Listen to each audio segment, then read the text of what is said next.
acting. It's what actors do. But how do they do it? Would you like to know their thespianatic secrets?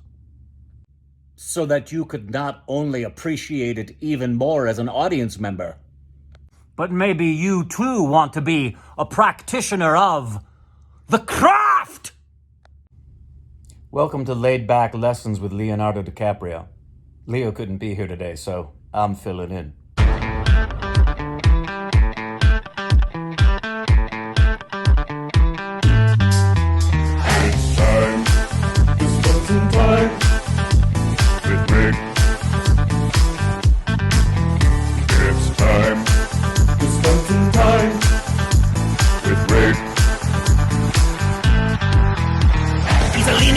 Former child star and genuine wear.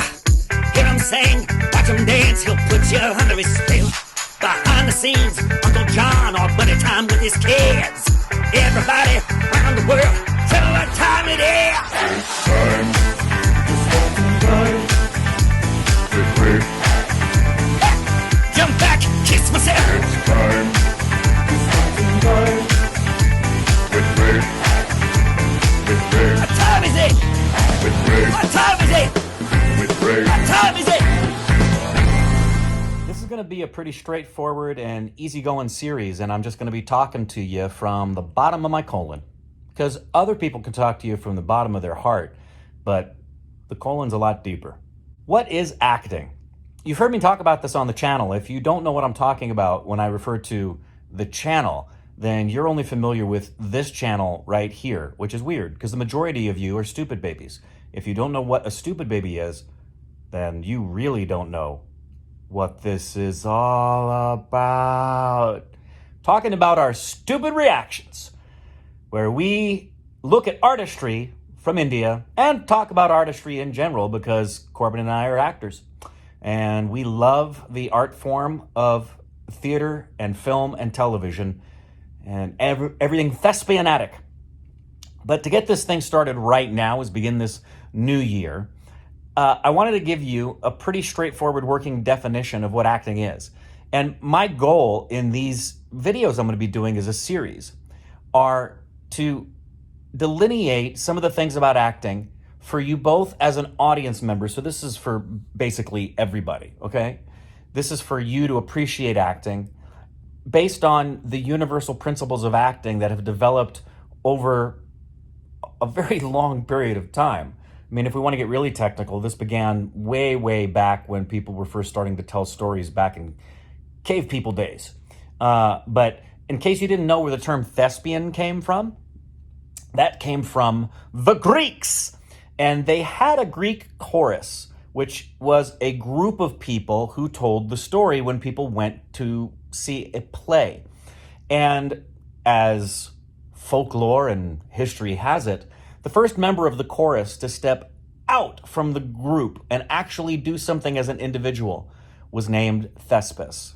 Hence, thespians are those who have followed in Thespis' footsteps and stepped out from just being a chorus member to being someone who's actually a primary person involved in the storytelling. And it was from there that it went, and I'm giving you a really Reader's Digest version, to become what we have today, which is the modern actor being characters in a story.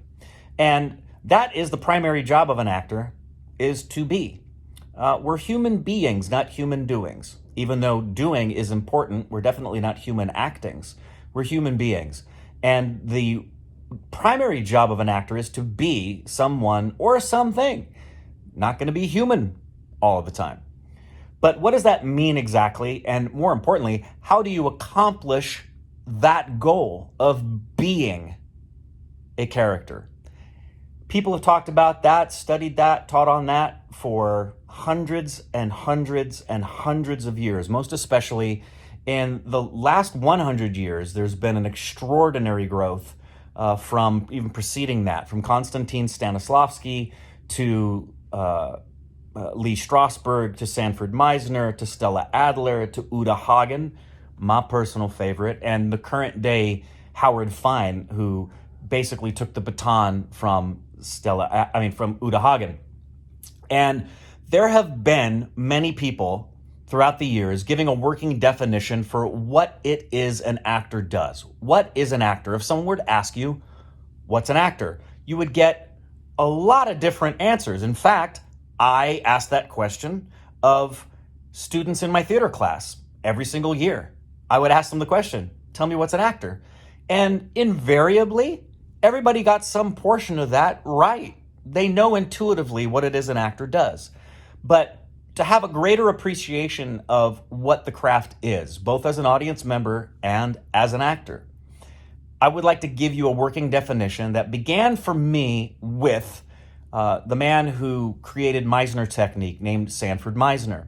And hey, that was the cat upstaging me. By the way, do you know what that means to upstage somebody?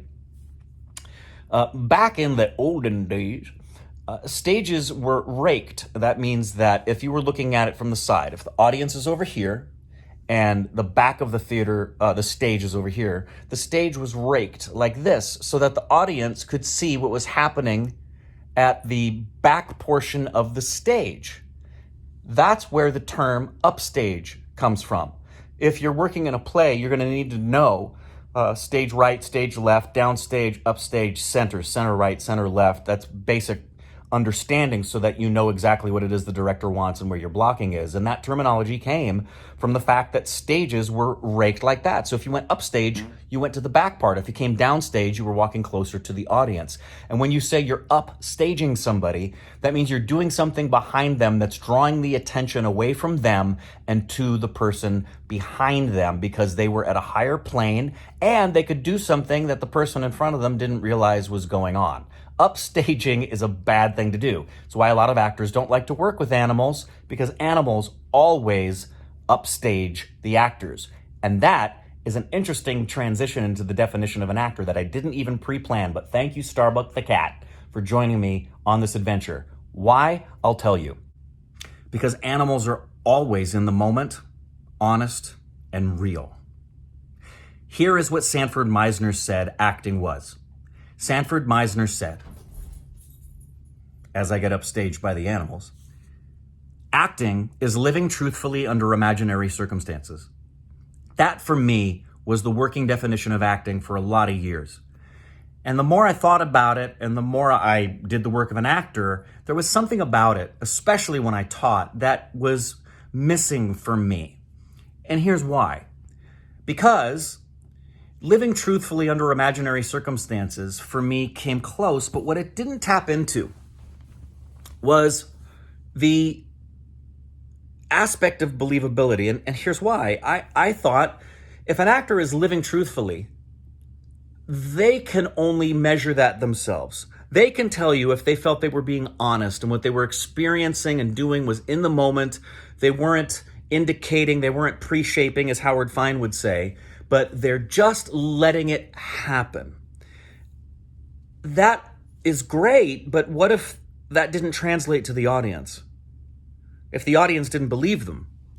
And therein is the trick, ladies and gentlemen, because as an actor, you cannot have in your mind the thought, I've got to do such and such for the audience. I have to do fill in the blank for the audience, because the moment you do that, you are acting. And actors aren't acting, they're being.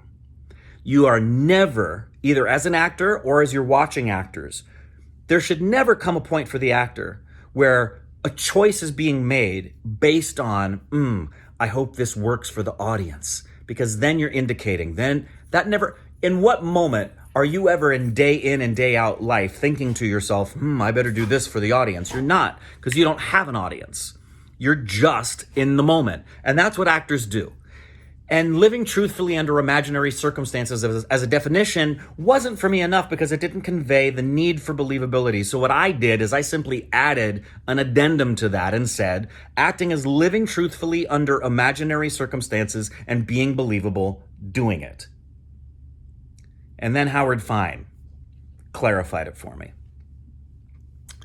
And Howard's definition for me is the best and probably will always be the best definition of acting I've ever heard or will ever hear. And it's a variation on Sanford Meisner's definition of living truthfully under imaginary circumstances. And his sentence is this: living authentically within the given circumstances. And you guys still need to upstage me because, see, I'm working now. I got a cat and I got 2 dogs, but thankfully they're now sitting at my feet where they belong. Living authentically. If you're authentic in every way, shape, or form as the character, you will be truthful and you'll be believable. See how that incorporates both the truthfulness of you subjectively and the believability objectively of everyone watching you? Because if you're authentic, if there's authenticity, if we believe you're Abraham Lincoln in that time period, like we did watching Daniel Day-Lewis in Lincoln, the authenticity is going to be truthful for you and in the moment and believable for us as an audience. And I also love the change he made, because when you call it a given circumstance, you take away, as an actor, for the actor, you take away the pre-shaping, is what Howard says, and we'll get into that more. You take away the fact that what you're doing is imaginary. Because again, in real life, we don't ever think to ourselves, what I'm doing right now is imaginary. You have to eliminate all of those things from your mind, anything in your mind that's going to distract you from authenticity, believability, and paying attention to moment by moment circumstances that you're in. There's a lot more we're going to get into, but as a working definition, I wanted you to see that. I wanted you to know that if you're an actor, that's what you're striving for, to be living authentically within the given circumstances. And when you're watching actors, are they living authentically within the given circumstances? If they are, suspension of disbelief is going to happen. If you haven't heard me talk about that, I will in a future video. But you can measure good acting simply by the fact is, do I believe them? That's the answer to the question. Are they living authentically within the given circumstances? Do you believe them? If you believe them, frickin' animals. This is why actors don't like working with animals. Do you believe Tom Hanks in Castaway when he's saying, "I'm sorry, Wilson. I'm sorry, Wilson"? Do you believe he's a guy stranded in the water? And even in the campier things, do you believe Johnny Depp is Captain Jack Sparrow? Are those characters living authentically within the given circumstances? I could go down the list, but that is a good working definition right at the outset for you about how you can recognize acting, have a working definition of what acting actually is. I also gave you the understanding of what thespis and thespian comes from, and upstage versus downstage, and why actors don't like working with animals. Congratulations. Next time, I have a whole lot in store for you. I've got at least 13, 14, maybe 15 videos. They're going to be different formatted each time. I hope at the very least you'll find them to be something that you enjoy listening to. Feels like we're just sitting down having a conversation. Please, any questions you may have or recommendations of resources for acting, put them down here in the comments. If you disagree with me, tell me why you disagree with me. You're going to have to prove you're right. Otherwise, you're wrong. And to be or not to be? Which is the apartment? That's what the actor said when he was delivering pizza. Get it? To be?